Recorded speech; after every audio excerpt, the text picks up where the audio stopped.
Children, today we are going to study anticholinesterase agents or indirectly acting cholinomimetic drugs.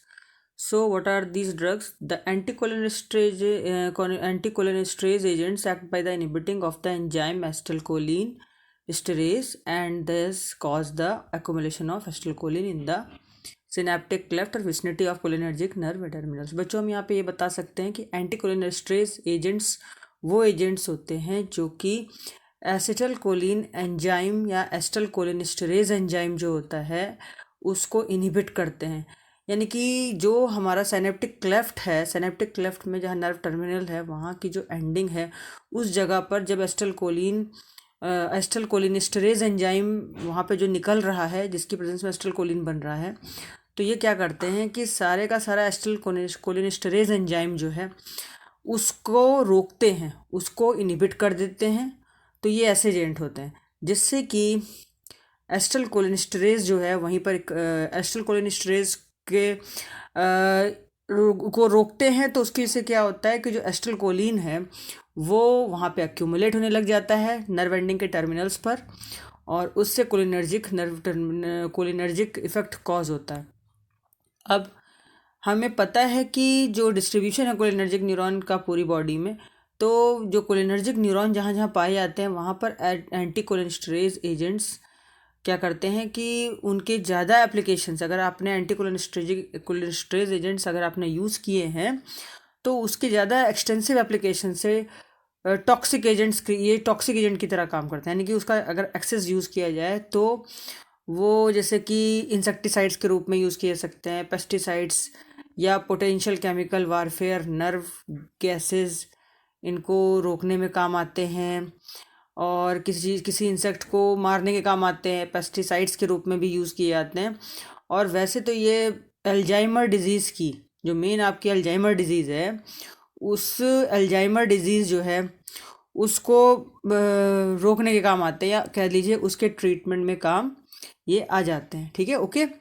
अब आती है बात कि जितना भी ये जो कोलिनेस्टरेज एंजाइम है या कह लीजिए कि जो भी कोलिनेस्टरेज एंजाइम है या कह लीजिए जहाँ पर भी कोलिनेस्टरेज एंजाइम का सिक्रीशन हो रहा है तो वहाँ पर ये एजेंट इस तरह काम करते हैं कि कोलिनेस्टरेज एंजाइम को रोक देते हैं। और जब वो रोक देते हैं तो उसकी वजह से क्या हो जाता है कि वहाँ पर कोई भी एक्टिविटी जो हो रही है वो रुक जाती है और एसिटलकोलिन वहाँ पे एक्यूमुलेट होने लग जाता है। अब आता है the enzyme cholinesterase has been classified into two distinct types. जो एंजाइम कोलेस्ट्रेज है उसको दो टाइप में क्लासीफाई किया गया है, एक है एसिटलकोलिनेस्टरेज और दूसरा है butyl cholinesterase enzyme. So there are two types of acetylcholinesterase enzyme. First is acetylcholinesterase and second one is butyl cholinesterase. So we can say that the enzyme cholinesterase is of two types. First is with the acetyl group, that is called as acetylcholinesterase, and the second one is butyl cholinesterase. So these cholinesterase enzymes are of two types, acetylcholinesterase and butyl cholinesterase. Okay, then we can say these are closely related in molecular structure but differ in their distribution, substrates, specificity and function. ये दोनों ही एसिटलकोलिनेस्टरेज और butyl कोलिनेस्टरेज ये दोनों अपने functional group में अलग अलग हैं। एक में एसिटाइल ग्रुप लगा है, एक में ब्यूटाइल ग्रुप लगा है और ये अपने मॉलिक्यूलर स्ट्रक्चर में थोड़ा सा इंटररिलेटेड भी होते हैं, थोड़े से काफ़ी हद तक डिफर भी होते हैं। साथ साथ ये अपने डिस्ट्रीब्यूशन में और इसके जो सबस्ट्रेट है उसकी स्पेसिफिटी के कारण, उसके फंक्शन के कारण ये दोनों आपस में डिफर होते हैं। जो एसिटलकोलिनेस्टरेज एंजाइम है उसके बारे में पहले हम पढ़ेंगे कि what is the acetylcholinesterase enzyme. It is also known as the cholinesterase, true cholinesterase enzyme. यानी कि सत्यता में, यानी कि वाकई अगर देखा जाए तो हकीकत में जो कोलिनेस्टरेज एंजाइम है वो क्या है, वो है एसिटाइल ग्रुप वाला एसिटलकोलिनेस्टरेज एंजाइम जो कि नर्व एंडिंग के टर्मिनल्स पर बनता है और यहाँ पर एसिटलकोलिन हार्मोन जो है वो एसिटलकोलिनेस्टरेज एंजाइम की प्रेजेंस में ही बनता है। अब आता है कि it is found in cholinergic neuron. आपको सबको पता है कि जो डेंड्राइट्स होते हैं वहाँ पर ये बनते हैं, पेरिकैरियन पे बनते हैं, एक्सॉन्स पे बनते हैं और in the vicinity of cholinergic synapses जहाँ पर बहुत जाल जैसी संरचना होती है, नेटवर्क लाइक स्ट्रक्चर होता है, कई सारे डेंड्राइट्स और कई सारे सिनेप्टिक क्लेफ्ट जो है वहाँ पर जो सिनेप्टिक बटन्स है वहाँ पर इंटरकनेक्टेड होते हैं एक दूसरे से, तो एक टाइप का सिनेप्टिक क्लेफ्ट बनता है जहाँ पर वो नेटवर्क लाइक स्ट्रक्चर है। उस जगह पर भी ये एसिटिलकोलिनेस्टरेज एंजाइम बहुत तेज़ी से सिक्रीट होता है। एंड अदर टिश्यू इरिथ्रोसाइट्स और इरिथ्रोसाइट्स में, और जितने भी ये जो ड्रग्स मैं बता रही हूँ, इस बताने वाली हूँ, ये सारे के सारे इस कोलेस्ट्रेज एंजाइम के को इनहिबिट कर देते हैं, यानी कि एसिटाइल कोलेस्ट्रेज के सिक्रीशन को इनहिबिट करते हैं और इसके अगेंस्ट काम करते हैं। Okay, so it is highly concentrated the neuromuscular junction. Actually क्या होता है बच्चों, जो वो न्यूरोमस्कुलर जंक्शन जिसकी मैंने अभी बात की आपकी सिनेप्टिक क्लेफ्ट की या सिनेप्टिक नेटवर्क की, वहाँ पर सबसे ज़्यादा ध्यान देने वाली बात है कि वहाँ पर है न्यूरोमस्कुलर जंक्शन, यानी कि न्यूरॉन और मसल्स दोनों का अटैचमेंट है। उस जगह पर ये एसिटिलकोलिनेस्टरेज सबसे ज़्यादा सिक्रीट होगा, और acetylcholinesterase is quite specific for acetylcholine. ये एसिटिलकोलिन के सिक्रीशन के लिए बहुत क्वाइट स्पेसिफिक है, थोड़ा specific, but all other closely related esters, लेकिन ये क्लोजली एस्टर ग्रुप से रिलेटेड होता है और मिथाकोलिन से रिलेटेड होता है। And acetylcholine is also a good substrate, यानी कि ये किसी चीज़ को ले जाने के लिए एक सबस्ट्रेट का काम करेगा। और हम ये भी कह सकते हैं कि किसी चीज़ को कैरी ओवर करने के लिए, जैसे कि हीमोग्लोबिन आपका आरबीसी में होता है जो कि ऑक्सीजन को जोड़ने के लिए रिस्पॉन्सिबल होता है, वैसे ही ये एसिटाइल कोलेस्टरेज जो है वो एक सबस्ट्रेट की तरह काम करता है जो किसी भी एस्टर ग्रुप को अपने साथ बाइंड करने की पावर रखता है। अब सेकंड आपके पास जो एंजाइम आता है वो है ब्यूटाइल कोलेस्टरेज। इसको आप लोग स्यूडो कोलेस्ट्रेज एंजाइम बोल सकते हैं, जैसे कि हमने एसिटाइल कोलेस्ट्रेज को ट्रू कोलेस्ट्रेज कहा था, ऐसे ही इसको ब्यूटाइल कोलेस्ट्रेज एंजाइम को हम लोग फॉल्स या स्यूडो कोलेस्ट्रेज एंजाइम कहेंगे। और it exhibits widespread distribution, बहुत जगह पाया जाता है। Being found in the tissues such as liver, ये लीवर में, स्किन में, ब्रेन में, जो गैंग्लिया है, गिलियल सेल्स हैं, जो आपने देखा होगा न्यूरोगिलियल सेल्स होती है जो साइटोन बॉडी पर होती है, वहाँ पर पाए जाते हैं। ठीक है, या सैटेलाइट सेल्स में पाए जाते हैं। जैसे हमने कहा कि अब आपको थोड़ा सा ध्यान दिला देती हूँ मैं कि जो न्यूरॉन है, न्यूरॉन में आपको ऐसे जो ये साइटोन बॉडी मिलती है, तो यहाँ पर गोल सी एक संरचना है और इस जगह पर ये जो इस तरीके से छोटे छोटे इसमें न्यूसल्स ग्रैन्यूल्स होते हैं, तो ये जो गैंग्लिया, ये जहाँ पर गिलियल सेल्स पाई जाती है इस जगह पर, तो इस जगह पर ये जो है ब्यूटाइल कोलेस्ट्रेज एंजाइम बहुत सिक्रीट होता है। और इसके बाद है बच्चों कि ये इसके साथ गैस्ट्रो इंटेस्टाइनल न्यूरोनिक जंक्शन पर स्मूथ मसल्स में, जैसे स्टमक की मसल्स हो गई डबल लेयर, वहाँ पर जो उनका इंटस्टिशियल फ्लूइड है, तो वहाँ पर प्लाज्मा के सॉल्युबल, प्लाज्मा में भी होता है और वो प्लाज्मा में सॉल्युबल फॉर्म में होता है। And it act particularly associated with the cholinergic synapses, और ये पर्टिकुलरली जो है कोलिनर्जिक सिनेप्सिस के साथ जुड़ा होता है। And as broader substrate specify than ACHE, और ये मेनली जो है ये ब्रॉडर क्लासिफाइड है ACHE, यानी कि कोलिनर्जिक सिनेप्सिस के साथ इन्वॉल्व है। और हम ये भी कह सकते हैं, वी कैन से ऑल्सो है कि ब्रॉडर सबस्ट्रेट है, और ये मतलब एसिटिलकोलिनेस्टरेज एंजाइम की अपेक्षा ज़्यादातर स्पेसिफिक है, और ये कुछ स्पेसिफिक सबस्ट्रेट को अपने साथ लेके जाता है। जैसे इट हाइड्रोलाइजेस ब्यूटेरिल कोलिन, ये ब्यूटेरिल कोलिन को बहुत हाइड्रोलाइज कर देता है, और मोर रैपिडली, और बहुत तेज़ी से जो ब्यूटाइल क्लोरेस्ट्रेज है, ये ब्यूटाइल कोलिन को बहुत तेज़ी से रैपिडली, एसिटिलकोलिन की अपेक्षा रैपिडली जो है बहुत तेज़ी से हाइड्रोलाइज करता है। इसके अलावा ये एस्टर्स को भी हाइड्रोलाइज करता है, बेंजोइल कोलिन को भी एस्ट्रोलाइज करता है और हाइड्रोलाइज करता है, प्रोकीन को, सुक्सामेथोनियम है और प्रोपेंडिड है। ये सारे के सारे एनेस्थेटिक एजेंट की तरह काम करते हैं, शॉर्ट एक्टिंग एनेस्थेटिक एजेंट है, यानी कि कुछ समय के लिए एनेस्थीसिया प्रोवाइड करते हैं। तो ये प्रोपेनिडिड है, और आपका सक्सामेथोनियम है, प्रोकेन,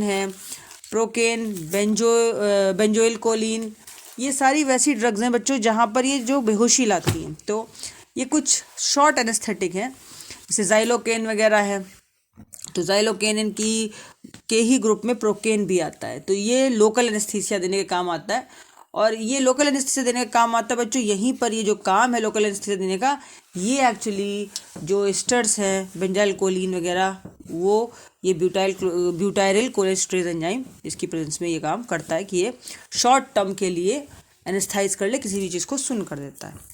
तो अब आता है कि जो एंटी कोलेस्ट्रेज एजेंट्स हैं उनको ब्रॉडली क्लासीफाइड किया गया है 3 बेसिक क्राइटेरिया दिए गए हैं इसके लिए। इसमें आपका पहला आएगा quaternary and bisquaternary amines. Quaternary और बाई स्क्वेटनरी अमीन्स, इसमें आपका एक तो देखिए अमीन ग्रुप यहाँ पे CH3N और ये फिनोल के साथ ये N ग्रुप जुड़ गया है, ये अमीन बना रहा है। और इसका स्ट्रक्चर आप फर्दर देख लीजिए। तो यहाँ पर जब इड्रोफोनियम की हम बात करेंगे तो ये क्वार्टिनरी 1 2 3 4 यानी कि क्वार्टिनरी इड्रोफोनियम जो है वो क्वार्टिनरी अमीन है। और कार्बामेट्स को देखिए, कार्बामेट्स जो है वो आपका बाई स्क्वेटनरी अमीन्स कहलाता है और इसमें आपका आता है फाइसोस्टिग्मिन।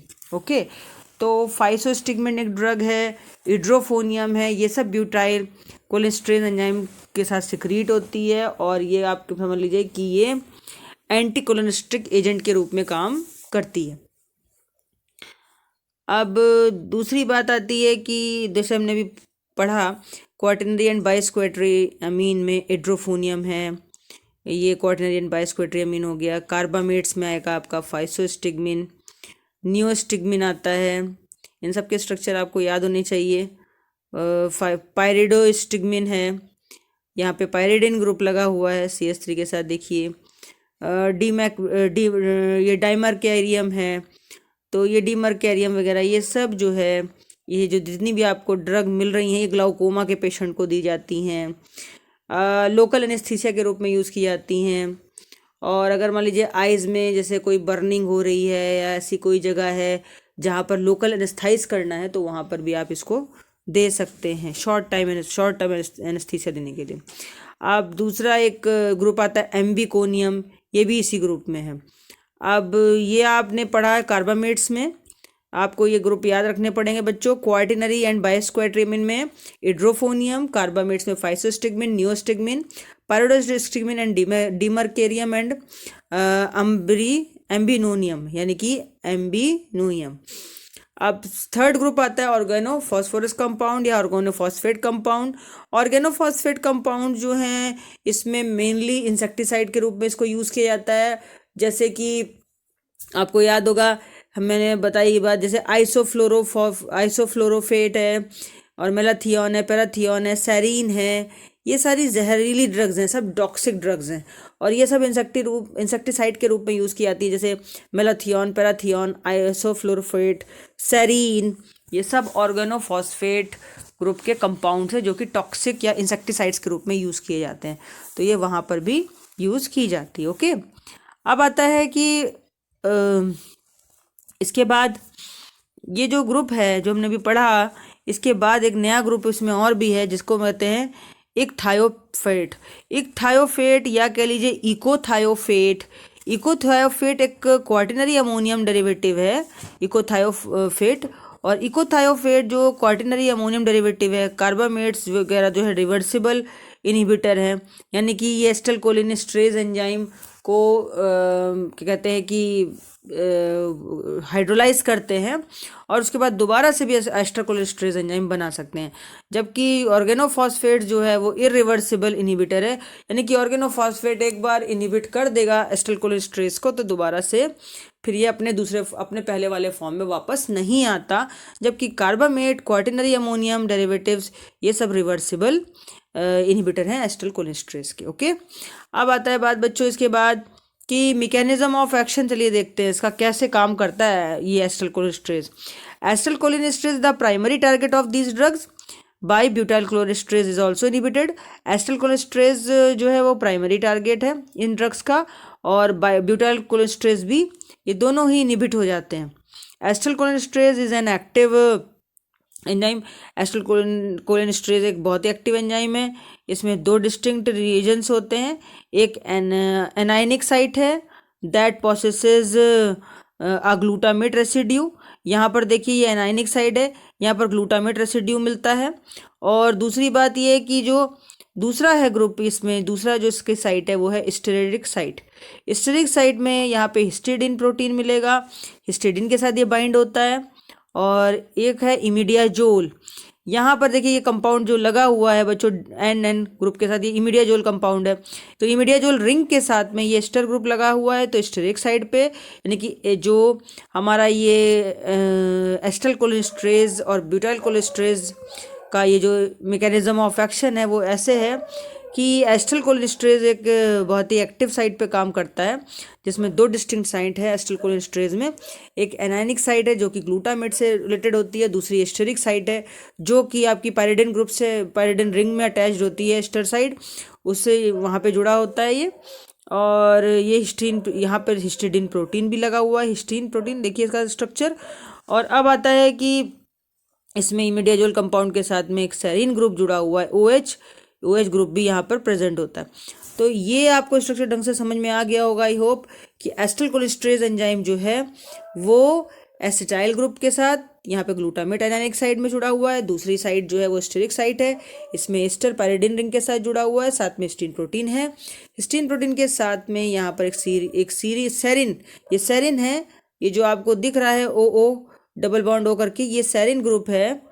ये वाला जो ग्रुप है बच्चों, ये है आपका सेरिन ग्रुप। ओके, तो ये सेरिन ग्रुप के साथ में यहाँ पे अटैच्ड है। और ये सारा आपको जो है ये, अब देखिए यहाँ पर ये बाइंडिंग कैसे कर रहा है, हम इस स्ट्रक्चर में ही देख लेंगे कि किस तरह बाइंडिंग कर रहा है। देखिए यहाँ से ये स्ट्रक्चर ये चल रहा है, और ये चलने के बाद में देखिए यहाँ से यहाँ पर आ गया ये। अब इसके बाद में हमें ये पता चलता है कि यहाँ पर देखिए हिस्टीन, जो नेक्स्ट स्टेप है वो ये कहता है कि जो हिस्टीन प्रोटीन है वो यहाँ पर पायरिडिन रिंग के साथ तो जुड़ जाया था, तो यहाँ OH और ये सेरिन ग्रुप है।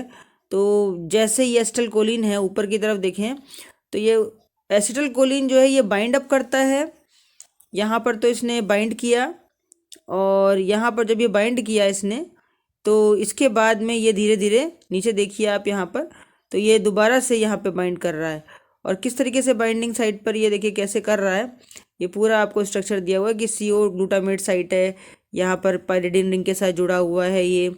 और फिर उसके बाद में यहाँ पर जो मैं बताना चाह रही हूँ आपको कि यहाँ पर देखिए ये जो एस्टल कोलिन है इसका सेरिन साइट है, ये सेरिन साइट से इस तरीके से यहाँ अटैच हुआ। अटैच होने के बाद में ये एस्टल, यहाँ पर देखिए एसिटाइल ग्रुप ट्रांसफर्ड, ये एसिटाइल ग्रुप यहाँ पर जो था COO- ग्लूटामेट के साथ, ये यहाँ से ट्रांसफ़र हो रहा है एसिटाइल ग्रुप, और ये ग्रुप ट्रांसफ़र होकर के सीधे ये OH कोलिन के रूप में यहाँ पर बाहर निकल रहा है। और जब उस यहाँ पर OH ग्रुप कोलिन के साथ बाइंड होकर बाहर निकल रहा है, तो ये देखिए पायरिडिन रिंग है N, इसके साथ में ना होकर के ये आगे OH ग्रुप के साथ जुड़ जाता है। मतलब कहने का ये जो पूरा ये स्ट्रक्चर है आपका, ये कंप्लीट स्ट्रक्चर, इसमें से आपको OH कोलिन को यहाँ से निकालना है। ये OH है और इसके साथ में कोलिन ग्रुप निकलेगा, तो यहाँ पे acetyl group transfer to serine OH, यानी कि एस्टाइल ग्रुप जो है वो सेरिन OH के साथ ये ट्रांसफ़र हो जाएगा एस्टाइल ग्रुप। और फिर उसके बाद में ये जो स्ट्रक्चर बच रहा है इतना, इसमें आप देख सकते हैं कि ये कितना डिफरेंस आया है कि ये यहाँ N double bond N pyridine group है, हिस्टीन है, प्रोटीन, ये खाली जो OH था ये हट गया यहाँ से, और जो ये है ग्लूटामेट साइट वो भी वही है। ऊपर की साइड में O डबल बॉन्ड O था, वो O डबल बॉन्ड O ही रहेगा, लेकिन यहाँ जो N ग्रुप साइट है वो निकल जाएगी। तो कुल मिला के हम ये कह सकते हैं यहाँ पर कि ये जो ये वाला ग्रुप है आपका, ये N ग्रुप, ये और साथ में ये OH ग्रुप, ये दोनों आकर के यहाँ पर बाइंड कर रहे हैं। ओके, तो ये बात मैं बताना चाह रही थी आपको कि ये इस तरीके से यहाँ पर जुड़ता है, और फिर ये इतना स्ट्रक्चर जो बाकी का बचा है वो अलग होकर के इधर आ जाता है। फिर उसके बाद देखिए तीसरी जो स्ट्रक्चर हम देखें इसमें आगे हम देखते हैं कि जब यहाँ पर ये acetyl group transferase to serine OH, देखिए पहले एस्टाइल ग्रुप जो है वो ट्रांसफ़र होगा सेरिन OH में, उसके बाद ये जो AC सीरीज़ है एस्टिल कोलिन, इस पूरे ग्रुप की जो सीरीज़ है वहाँ से AC सीरीज़ हाइड्रोलाइज हो जाएगी। हाइड्रोलाइज होने के बाद में ये एसीटेट फिर से निकलेगा, और फिर अगेन जो है वो एस्टाइल कोलिन यहाँ पे बन जाएगा। ओके, तो जब हमने ये देखा कि ये जो है दोबारा से इस जगह पर ये निकलता है, उसके बाद सीधे ये बनाता है, तो ये दोबारा से साइकिल चलती है। अब ये पूरी बात इसमें यहीं पर लिए कही गई है। अब शॉर्ट एक्टिंग एसिटिलकोलिनेस्टेरेज एजेंट, इसमें आप यूड्रोफोनियम पढ़ रहे थे, क्वाटरनरी अल्कोहल है, ये सब एनायनिक साइड पे बाइंड करते हैं। और एनायनिक जो बॉन्ड है ये फॉर्म्ड होता है, ये एनायनिक फॉर्म जो बॉन्ड होता है ये कभी कभी रिवर्सिबल, जल्दी से रिवर्सिबल हो जाता है। और ये action of the drug is very brief, यानी कि जो ये यूफोरियम है, ये इड्रोफोनियम है, इसका एक्शन बहुत ही थोड़े समय के लिए होता है। अब दूसरी बात आती है कि हम ये बात कह रहे थे कि जो शॉर्ट एक्टिंग यूड्रोफोनियम है ये क्वाटरनरी अल्कोहल है, जो कि आपका यूड्रोफोनियम बाइंड करेगा।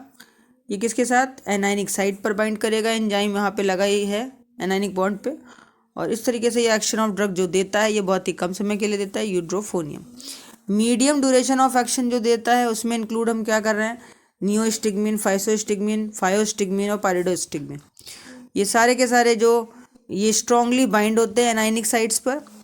और लेकिन कार्बोनिल जो है ये अपोज है एसिटाइल एस्टर का, यानी कि फाइसोस्टिग्मिन, नियोस्टिग्मिन, पाइरिडोस्टिग्मिन तो एक्टिव साइड पे एनायनिक साइड जो है, एनायनिक साइड उस पर बाइंड कर जाते हैं बहुत तेजी से। लेकिन जो कार्बामिल है वो जल्दी से बाइंड नहीं करता है एनायनिक साइड पे, वो एस्टर ग्रुप के साथ चला जाता है। अब बात आती है कि अगर ये सब एस्टर ग्रुप के साथ चला जाता है, दूसरा जो कार्बोनिल कंपाउंड है या कार्बोनिल ग्रुप है, तो जो ट्रांसफर ऑफ कार्बोनिल ग्रुप है ये transfer of carbamyl group to the serine, ये जो कार्बामिल ग्रुप है ये सेरिन के साथ चला जाता है OH में, और एस्टेरिक साइड पर ये फिर एसिटिलकोलिन के साथ जुड़ा रहता है। But the carbamylated enzyme is very much slower to hydrolyse. लेकिन जो आप ये देख रहे थे कि जो एसिटिलकोलिन, ये जो एसिटिलकोलिन एस्टरेज है ये तो बहुत तेजी से अपनी एक्टिव साइट पे बाइंड करता है एस्टर ग्रुप के साथ, लेकिन जो कार्बामाइलेटेड एंजाइम है वो बहुत ही स्लो काम करता है, बहुत ही स्लो जो कार्बामाइलेटेड ग्रुप है वो बहुत ही स्लो हाइड्रोलाइज होता है। ओके, और इसमें कई सारे मिनट भी लग सकते हैं और कई सारे मतलब 1 मिनट से लेकर माइक्रोसेकंड तक भी लग सकते हैं। तो इसीलिए कार्बामिल कंपाउंड जो है वो स्लो काम करते हैं, जबकि एसिटिलकोलिन एस्टरेज एंजाइम वाले जो ड्रग्स हैं फाइसोस्टिग्मिन, नियोस्टिग्मिन, वो तेज़ी से काम करते हैं। एंटीकोलिनेस्टेरिक ड्रग्स जो है वो हाइड्रोलाइज होता है, और एक निग्लिजिबल रेट से अगर हम इसको कंपेयर करें तो एसिटिलकोलिन एस्टरेज जो है वो तेज़ी से हाइड्रोलाइज हो सकता है। और जो कार्बामेलेटेड कंपाउंड होते हैं, कार्बामेलेटेड कंपाउंड वो स्लो रिकवरी करते हैं एंजाइम की, यानी कि ये अब ड्रग एक्शन पर ये जो that the action of this drugs is quite long lasting. मतलब कहने का ये है कि कार्बामाइलेटेड जो एंजाइम है ये स्लो रिकवरी करते हैं और इसलिए इनका इफेक्ट ज़्यादा देर तक रहेगा। और एसिटिलकोलिन जल्दी से काम करके हट जाता है, तो इसलिए एसिटिलकोलिन का असर भी जो है वो कम समय के लिए रहता है। तो बच्चों ये बात ध्यान रखिए कि एसिटिलकोलिन एस्टरेज एंजाइम वो जल्दी काम करेगा, और ये एसिटिलकोलिन हाइड्रोलाइज भी तेज़ी से होता है, इसलिए फास्ट एक्शन होता है और हट भी जाता है इसका इफेक्ट फटाफट। लेकिन कार्बामाइलेटेड जो कंपाउंड है वो स्लोली रिकवरी करते हैं, इसलिए इस कार्बामाइलेटेड कंपाउंड की जो ड्रग इफेक्ट है वो लॉन्ग लास्टिंग रहता है। अब बात आती है कि इरिवर्सिबल जो एक्शन दिखाने वाले एसिटिलकोलिन एस्टरेज हैं, या जो इरिवर्सिबल रिएक्शन दिखाने वाले एंटीकोलिन एस्टरेज एंजाइम्स होते हैं, उनमें क्या इंक्लूड होता है। तो अभी मैं बताती हूँ आपको कि जो इरिवर्सिबल एसिटिलकोलिन एस्टरेज हैं उसमें हम बात करेंगे ऑर्गेनोफॉस्फेट्स की। ये है ऑर्गेनोफॉस्फेट्स, ये इरिवर्सिबल है एंटीकोलेस्ट्रेजेस। ये जो हमने ऊपर पढ़े हैं जितने भी वो सब रिवर्सिबल है, फाइसोस्टिग्मिन, नियोस्टिग्मिन, ये सब। और ये सब जो है वो आपको पता ही है कि ऐसे एंटीकोलेस्ट्रेज एंजाइम्स हैं जो कि रिवर्सिबल है, जबकि जो ऑर्गेनोफॉस्फेट कंपाउंड है वो इरिवर्सिबल एक्शन देता है।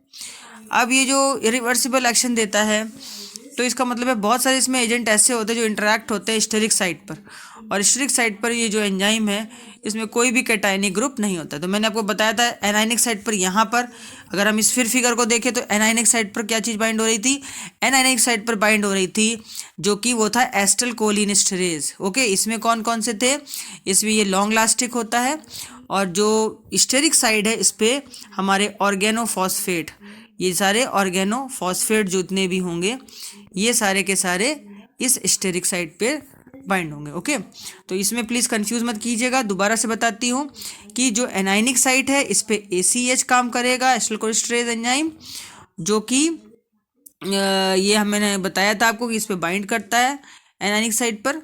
दूसरा जो इसमें फाइसोस्टिग्मिन, नियोस्टिग्मिन, ये सारे ड्रग्स आते हैं जो कि रिवर्सिबल एक्शन देते हैं, यानी कि रिवर्सिबल एसिटिलकोलिस्ट्रेज होते हैं। और जो स्टेरिक साइट है इस पे इरिवर्सिबल होंगे, ये इरिवर्सिबल है।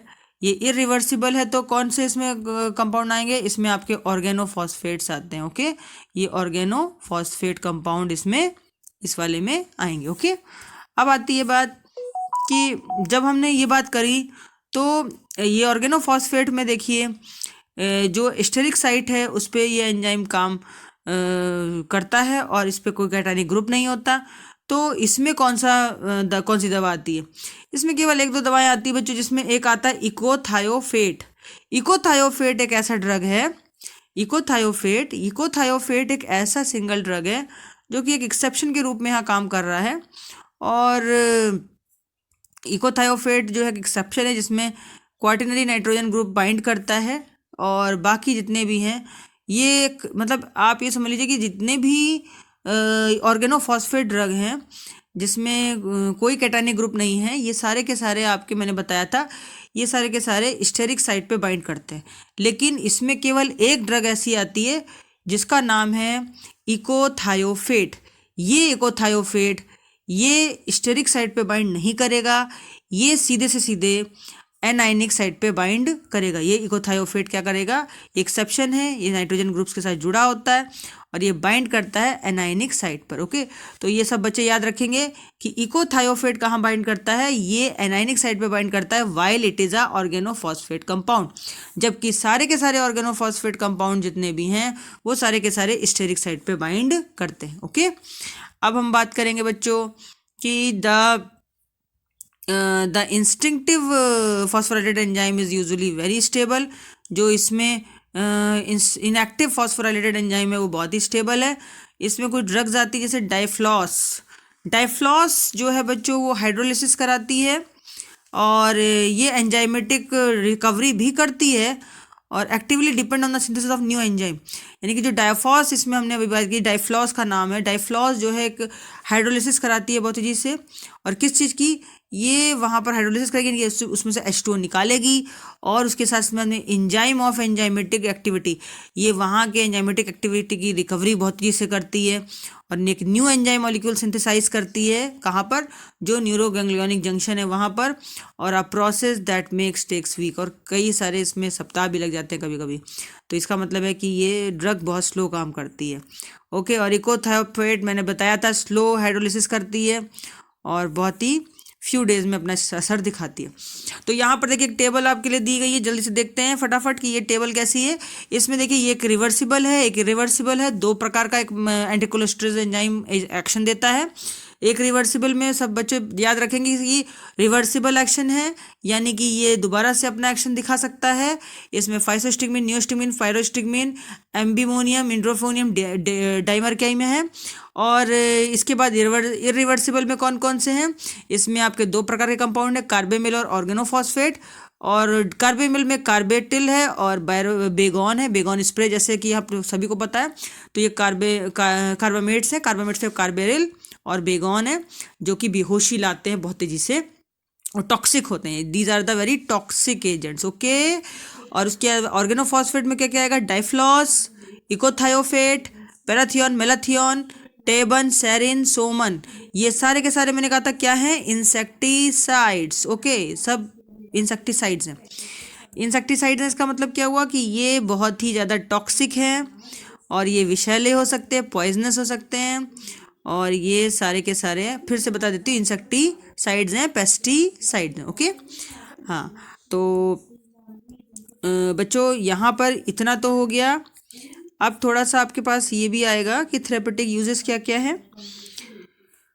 थेरापेटिक यूजेस में अगर हम देखें तो बच्चों यहाँ पर देखिए फटाफट बताती हूँ। फाइसोस्टिग्मिन जो है वो यूरिन के नाम से भी बिकता है और ये बहुत ही ज़्यादा राइप और सीड फाइसोस्टिग्मा वेनोसम। फाइसोस्टिग्मा वेनोसम एक पौधा है बच्चों, उसके जो सीड होते हैं वहाँ से निकलता है फाइसोस्टिग्मिन। यूसेरिन के नाम से बिकता है। ये इजिली पेनिट्रेट करता है बायोलॉजिकल मेम्ब्रेन में और ये ड्रग बहुत ही तेजी से एब्जॉर्ब भी होता है गैस्ट्रोइंटेस्टाइनल ट्रैक्ट में। सिस्टमेटिक यूज में भी बहुत ज़्यादा अच्छा दिखता भी है, बट ये गैस्ट्रो जीआईटी ट्रैक्ट के थ्रू ये बहुत तेजी से एब्जॉर्ब होता है और ये मेनली यूज़ किया जाता है, मैंने आपको बताया था, ऑप्थेल्मोलॉजी में, यानी कि आई के ट्रीटमेंट में। आई के ट्रीटमेंट में जहाँ पर ग्लाउकोमा होता है, ग्लाउकोमा के ट्रीटमेंट में ये सबसे ज़्यादा यूज़ होगा। ये सब बच्चे याद रखेंगे कि फाइसोस्टिग्मिन का सबसे बड़ा यूज़ कहाँ पर है, ग्लाउकोमा के ट्रीटमेंट में। ओके, और इसके ड्रॉप्स आते हैं 0.25% एंड 0.5%। ये मेनली यूज़ किए जाते हैं। ये जो ड्रग है वो बहुत जगह, कई जगह ओरल भी यूज़ किया जाता है, बाई रूट लिया जाता है ओरल माउथ से, और ये 0.5 mg की टैबलेट आती है तो 1 mg की भी इसका इंजेक्शन भी लगता है इंट्रामस्कुलरली। अब इंट्रामस्कुलर एक्शन में 1 to 4 mg इसको एट्रोपिन पॉइजनिंग में दे सकते हैं।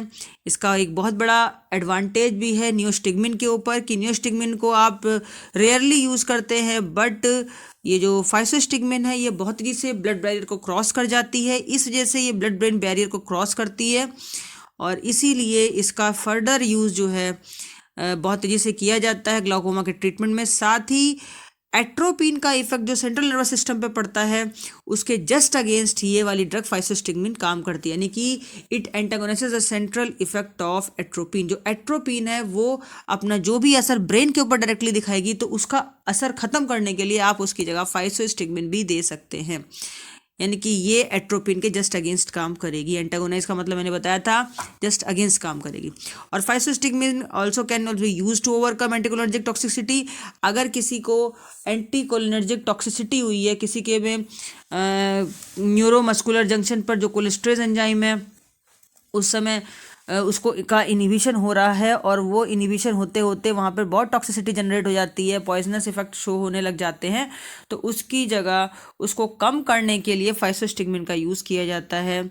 और यहाँ पर अगर फिनोथायाजीन कोई ड्रग है, एक फिनोथायाजीन, तो फिनोथायाजीन और ट्राइसाइक्लिक एंटी डिप्रेसेंट, यानी कि जो लोग बहुत ज़्यादा एंटी डिप्रेसेंट गोलियाँ लेते हैं तो वो गोलियाँ लेने से भी बहुत ज़्यादा नर्वस सिस्टम पर इफेक्ट पड़ता है बुरा, तो वहाँ उस ड्रग उस कैटेगरी में फिनोथायाजीन ग्रुप है। तो फिनोथायाजीन ग्रुप को की टॉक्सिसिटी को ख़त्म करने के लिए भी बहुत लोग फाइसोस्टिग्मिन का यूज़ कराते हैं। और ये मेनली जो ट्रीटमेंट है इसका अटैक्सिस और फ्रेडरिक्स और अदर इनहेरिटेड एटैक्सिया होता है, यानी कि एक प्रकार का पागलपन जिसमें नर्वाइन पेन होता है, बहुत तेजी से इंसान बहुत कमज़ोरी महसूस करता है और उसके अंदर जैसे कि दौरे से पड़ते हैं, अटैक्सिया है, तो इसमें ये यूज़ की जाती है फाइसोस्टिग्मिन। ओके, नेक्स्ट ड्रग आते हैं नियोस्टिग्मिन। नियोस्टिग्मिन को हम लोग प्रोस्टिग्मिन के नाम से भी बिकती है ये, और ये सिंथेटिक क्वार्टिनरी कंपाउंड है अमोनियम कंपाउंड के साथ, और ये रैपिड ऑनसेट ऑफ एक्शन देती है, बहुत तेज़ी से काम करती है। फाइसोस्टिग्मिन की तरह इसकी एक्टिविटी भी सिमिलर है, और ये बात ध्यान रखेंगे कि ये पुअरली एब्जॉर्व होती है माउथ के थ्रू, ये माउथ के थ्रू बहुत पुअरली एब्जॉर्व है, और ये ब्लड ब्रेन बैरियर को जल्दी क्रॉस नहीं करती, ब्लड ब्रेन बैरियर को जल्दी क्रॉस नहीं करती, तो ये डायरेक्ट स्केलेटल मसल्स पे काम करती है, स्टिमुलेटिंग एक्शन। तो इसीलिए ये एंटी क्यूरेटिक एजेंट के रूप में यूज़ की जाती है और एंटी क्यूरेटर एजेंट के रूप में यूज़ की जाती है। तो ये माइस्थीनिया ग्रेविस एक प्रकार की बीमारी है, उसके ट्रीटमेंट में भी इसका यूज़ किया जाता है। माइस्थीनिया ग्रेविस में बच्चों मैं बता देती हूँ आपको, माइस्थीनिया ग्रेविस एक वैसी बीमारी है जिसमें पैरालिटिक अटैक पड़ता है, और इसमें माइस्थीनिया ग्रेविस में फर्दर जो रीढ़ की हड्डी है उससे रिलेटेड पैरालिसिस हो जाती है, उससे हाथ पैर की जो मसल्स हैं बिल्कुल ढीली पड़ जाती हैं और पैरालिसिस हो जाती है। तो उस प्रकार की बीमारी में माइस्थीनिया ग्रेविस के ट्रीटमेंट में ये नियोस्टिग्मिन का बहुत ही ज़्यादा यूज़ किया जाता है, और ये स्केलेटल मसल्स पर चूँकि डायरेक्टली काम करती है इसलिए ये वहाँ पे दी जाती है फाइसोस्टिग्मिन। अब आता है कि इसमें जो इसका जो एडमिशन मतलब जो एप्लीकेशन है वो इंट्रामस्कुलर इंजेक्शन दे सकते हैं, सबक्यूटेनियसली दे सकते हैं 0.5 से 2 mg, यानी कि हाफ mg से 2 mg तक इसका एडमिनिस्ट्रेशन कराना है। ट्रीटमेंट जो माइस्थीनिया ग्रेविस का हम करेंगे उसमें ओरल रूट के थ्रू इसको 15 से 30 mg 3 to 4 times a day कर दे सकते हैं, TD एंड QD। और इसमें अगर आपने किसी को एट्रोपिन दिया है उसका प्रायर एडमिनिस्ट्रेशन, यानी कि पहले एट्रोपिन ड्रग दी अगर किसी को दी जा चुकी है तो उसका इफेक्ट ख़त्म करने के लिए भी नियोस्टिग्मिन का यूज़ करते हैं। और इसके अलावा ये पैरालिटिक इलियस, यानी कि अगर हिप बोन की में पैरालिसिस हो रही है, हिप बोन की मसल्स में पैरालिसिस हो रही है, तो वहाँ पर भी पैरालिटिक इलियस की बीमारी को दूर करने के लिए भी फाइसोस्टिग्मिन का प्रयोग बहुत अच्छी तरह किया जाता है। नियोस्टिग्मिन का यूज़ किया जाता है। और यूरिनरी ब्लैडर की एटोनी हो जाए, यूरिनरी ब्लैडर ठीक से काम ना करे तो और उसमें कोई सेंसेशन ना रह जाए तो भी इस प्रोस्टिग्मिन का यूज़ किया जाएगा। ओके, लाइए नेक्स्ट तक देते हैं पायरिडोस्टिग्मिन। इसको ये मार्केट में मास्टिनॉन के नाम से बिकता है और ये क्लोजली जो है वो नियोस्टिग्मिन से रिलेटेड है। ये नियोस्टिग्मिन के कह सकते हैं नियोस्टिग्मिन की अपेक्षा तेज़ी से एब्जॉर्ब हो जाती है और लॉन्ग ड्यूरेशन ऑफ एक्शन देती है, लंबा एक्शन देती है नियोस्टिग्मिन की अपेक्षा। और इसकी जो डोज है वो देख लीजिए 60 to 240 mg per day use किया जाएगा ओरली, और इसका इंजेक्शन लगता है 1 to 5 mg intramuscularly and subcutaneously. Okay, अब आती है तीसरी चौथी ड्रग बेटा इड्रोफोनियम। ये जो मार्केट में बिकता है वो टेनिसिलॉन, बहुत ही ज़्यादा ब्रांड इसका पॉपुलर है, टेनिसिलॉन के नाम से बिकता है। ये शॉर्ट ड्यूरेशन ऑफ एक्शन देगा इड्रोफोनियम, और ये मेनली जो है माइस्थीनिया ग्रेविस को डिटेक्ट करने में डायग्नोस्टिक एजेंट की तरह काम करता है कि माइस्थीनिया ग्रेविस किसी को है या नहीं, उसमें ये डायग्नोस्टिक एजेंट की तरह काम करता है और पता लगाने में भी उसका यूज़ किया जाता है। और इसमें जो कोलिनर्जिक क्राइसिस है और माइस्थीनिया ग्रेविस जब किसी को हो जाती है तो उसमें जो पेन बहुत भयंकर होता है, मस्कुलर एटोनी हो जाती है, तो उसको दूर करने के लिए भी इड्रोफोनियम का यूज़ बहुत अच्छा किया जाता है। ये इंजेक्शन फॉर्म में अवेलेबल है 10 mg/ml। और इसके अलावा जो है ये टैकीकार्डिया, सुप्रा वेंट्रिकुलर टैकीकार्डिया, पैरोक्सिस्मल टैकीकार्डिया, यानी कि बहुत तेजी से जब दिल धड़कने लग जाता है और इंक्रीज हार्ट रेट होता है उसको बोलते हैं टैकीकार्डिया। तो इंक्रीज हार्ट रेट में इसको सुप्रा वेंट्रिकुलर, यानी कि जो हार्ट का वेंट्रिकुलर रीजन है उसमें बहुत तेजी से धड़कन बढ़ जाती है, उसको रोकने के लिए उसके टर्मिनेटिंग अटैक्स को हटाने के लिए ये इड्रोफोनियम का यूज़ किया जाएगा। ओके, अब फिफ्थ ड्रग है डाइमरकैरियम। ये डाइमरकैरियम जो है यूज़ किया जाता है आपका, it consist of 2 neostigmine molecules linkage by a chain of 10 methylene group, यानी कि ये 2 इसमें नियोस्टिग्मिन मॉलिक्यूल होते हैं जो कि 10 मिथाइल ग्रुप से जुड़े होते हैं। और ये एक potent long acting micro drug है जो कि ये मायोटिक एक्शन देती है, और ये मायोटिक एक्शन देने के साथ में 0.125 से लेकर के 0.25% आई ड्रॉप इसमें आता है, जो कि मायोसिस प्रोड्यूस करता है लास्टिंग 1 to 3 डेज तक। और इसका यूज़ मेनली देख लीजिए कि ये जो भी किसी को अगर आइज़ में कोई प्रॉब्लम है, आइज़ में कहते हैं पैरालिटिक टाइप की प्रॉब्लम है, तो उसमें ये यूज़ की जाएगी डाइमरकैरियम। अब है डाइफ्लोज का पूरा नाम होता है DFF, डाई आइसोप्रोपाइल फ्लोरोफॉस्फेट जो है ये भी ग्लाउकोमा के ट्रीटमेंट में यूज़ की जाती है, आई ड्रॉप के फॉर्म में मिलती है। 1% सॉल्यूशन इसका ऑयली जो है वो यूज़ किया जाता है, और ये अरेकिस ऑयल के साथ बनाया भी जाता है मिला करके।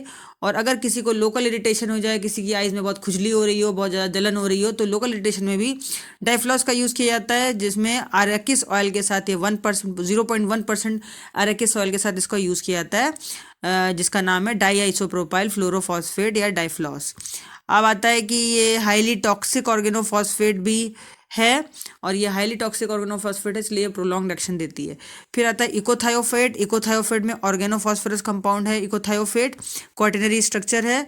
और इसका जो लोकल इरिटेशन, कोई अगर मान लीजिए वाटर सॉल्युबल है, पहली बात तो ये लोकल इरिटेंसी इज लो, ये जनरली कम इरिटेबल ड्रग है, और जनरली इसको भी ग्लाउकोमा के ट्रीटमेंट में यूज़ किया जाता है। और ये साथ साथ जो है वो प्रोलॉन्ग्ड एक्शन देती है, प्लस ये सिस्टमेटिक इफेक्ट भी शो करती है। और इसका जो सोल्यूशन है वो 0.06 से लेकर के 0.25% सोल्यूशन इसका कॉन्सेंट्रेट बनाया जा सकता है इकोथायोफेट, जो कि ग्लाउकोमा के ट्रीटमेंट में बहुत मेनली यूज़ की जाती है। ऑर्गेनोफॉस्फोरस कंपाउंड जितने भी हैं बच्चों, उसमें आपका मैंने बताया था मेलाथियोन, पैराथियोन, और कार्बेमिल ग्रुप में कार्बेल और बेगोन। ये कार्बेरिल का आप एक इस कंपाउंड का वो भी याद कर लीजिए, फॉर्मूला क्या है, स्ट्रक्चर पूछा जा सकता है। नेप्थाइल एंड मिथाइल कार्बामेट, ये जो नेप्थाइल एल मिथाइल कार्बामेट है, 1 naphthyl 1 N methyl carbamate carbaryl, और 2 isopropyl phenyl N N methyl carbamate, ये बेगोन, दोनों के फॉर्मूले बहुत इंपॉर्टेंट हैं।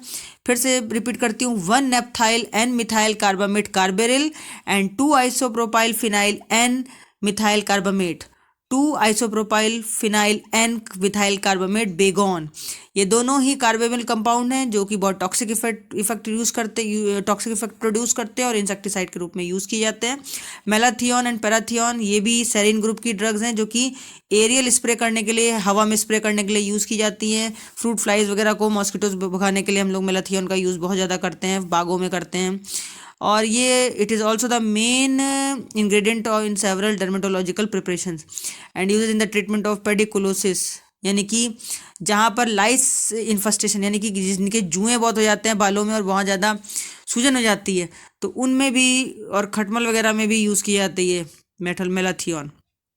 अच्छा, अब इसके अलावा देखिए, जो ग्रीन रेवोल्यूशन हुआ था, हरित क्रांति, तो उसमें फूड ग्रेन में लाइस ना लगें या कह लीजिए इंसेक्ट्स ना लगें, तो उनमें वहाँ पर क्रॉप के डिटोरेशन को बचाने के लिए एक्सटर्नल फैक्टर के रूप में मेलाथियोन का वहाँ पे यूज़ भी बहुत ज़्यादा किया गया था। अब बच्चों, इसके बाद एग्रीकल्चर में मैंने बताई दिया आपको, पेस्टिसाइड और इंसेक्टिसाइड के रूप में इसका यूज़ किया जाएगा ऑर्गेनोफॉस्फोरस कंपाउंड का। और ऑर्गेनोफॉस्फोरेट्स कंपाउंड बहुत ज़्यादा पॉइजनस होता है। अगर इसको आपने कहीं पर जैसे धान वगैरह में या गेहूं में इसको रखा है इंसेक्टिसाइड के रूप में, तो ये जनरली जो है ये एक्यूट पॉइजनिंग कॉज कर सकता है, मस्कैरिनिक इफेक्ट कॉज कर सकता है, निकोटिनिक साइंस और सिम्टम्स मिलते हैं, नशा हो सकता है ऐसे व्यक्ति को। तो यहाँ पे पेरिफेरल नर्वस सिस्टम की डेथ भी हो सकती है, सेंट्रल नर्वस सिस्टम और पेरिफेरल के साथ रेस्पिरेटरी पैरालिसिस भी हो सकती है, कार्डियोवैस्कुलर कोलैप्स हो सकता है। तो लाइफ को बचाने के लिए जनरली उस समय आर्टिफिशियल रेस्पिरेशन देना पड़ जाता है और ट्रीटमेंट बहुत तेज़ी से स्टार्ट किया जाता है। ऑटोनॉमिक नर्वस सिस्टम को कंट्रोल करने के लिए एट्रोपिन दिया जाता है, और जिसकी डोज जो है वो 2 to 4 mg डोज होती है एट्रोपिन की, जो कि इंट्रामस्कुलर और इंट्रावेनस लेंगे, जो कि मस्कैरिनिक इफेक्ट जो होगा, मायोसिस होगी, स्वेटिंग होगी, एक्सेसिव सलाइवेशन होगा, ब्रोंकियल सिक्रीशन होगा, ब्रोंको कॉन्स्ट्रिक्शन होगा, इन सबको ख़त्म करेगा। तो ये बात ध्यान रखिए कि ऑर्गेनोफॉस्फोरस अगर पॉइजनिंग किसी को होती है तो उसको दूर करने के लिए हम क्या दे सकते हैं, हम उसको दूर करने के लिए दे सकते हैं 2 से 4 mg एट्रोपिन, जो कि miosis, sweating, excessive flushing, salivation, bronchial secretion और ब्रोंको कॉन्स्ट्रिक्शन को दूर करेगा। ओके, तो ये था कि एट्रोपिन जो है वो विदाउट इफेक्ट जो पेरिफेरल न्यूरोमस्कुलर एक्टिवेशन में दिया जाता है, ये बहुत ही इंपॉर्टेंट, मैंने आपको इतना बताया। अब बच्चों, इसके आगे थोड़ा सा ही बचता है, तो मैं आपको जो है इसके आगे थोड़ा सा ब्रीफली समझा देती हूँ कि ये जितना भी आपका ये प्रॉब्लम जो क्या कहते हैं कि अब जो बच रहा है लास्ट पेज, इसमें जो हमने ये पढ़ लिया अब तक, इसमें थोड़ी बीमारी के बारे में भी लिखा हुआ है कि ये जो प्री डायलेटर के फॉर्म में, जैसे इन्होंने कहा कि पैरालाइडोक्सिमिन एक ड्रग है जो कि कोलिनेस्ट्रेज रिएक्टिवेटर है। कोलिनेस्ट्रेज एंजाइम को रिएक्टिवेट करने के लिए हम जो ड्रग देते हैं वो है पैरालाइडोक्सिमिन। पैरालाइडोक्सिन का यूज़ जो है 1 to 2 ग्राम इन्फ्यूज़ इंट्रावेनसली किया जाता है 5 मिनट के लिए, फिर 12 से 60 मिनट के लिए फिर दोबारा भी किया सकता है। और एक आता है थायोपेंटॉल सोडियम, तो थायोपेंटॉल सोडियम जो है वो भी 5 to 10 mg 2.5% सोल्यूशन इंट्रावेनसली दिया जा सकता है। इसमें थेरेपेटिक यूज़ में एंटीकोलिनेस्टेज एजेंट्स जो हैं वो इंडिकेट किए जाते हैं। एंटीकोलिनेस्टेज एजेंट्स जो होते हैं वो मेनली जैसे स्मूथ मसल्स है, इंटेस्टाइनल ट्रैक्ट का इन्फेक्शन है, इंटेस्टाइनल ट्रैक्ट में दर्द हो रहा है, यूरिनरी ब्लैडर में दर्द हो रहा है, ग्लाउकोमा, माइस्थीनिया ग्रेविस और टॉक्सिसिटी वगैरह न्यूरोमस्कुलर जंक्शन की, उन सब के लिए ब्लॉकर का काम करते हैं, यानी कि इन सबको रोकने के लिए ग्लाउकोमा के ट्रीटमेंट में, माइस्थीनिया ग्रेविस के ट्रीटमेंट में, टॉक्सिसिटी को दूर करने के लिए न्यूरोमस्कुलर जंक्शन में ये सारे के सारे ड्रग वहाँ पे दिए जाते हैं। और ये अल्जाइमर डिजीज़ के ट्रीटमेंट में भी दिए जाते हैं। अब आता है myasthenia gravis, glaucoma, paralytic ileus और बाकी छोटी मोटी ड्रग हैं, वो सॉरी छोटी मोटी डिजीजेज हैं ये, जो मैं आपको अब नेक्स्ट में एक्सप्लेन करूँगी। ओके, सो प्लीज़ अभी जहाँ तक ये मैंने आपको बता दिया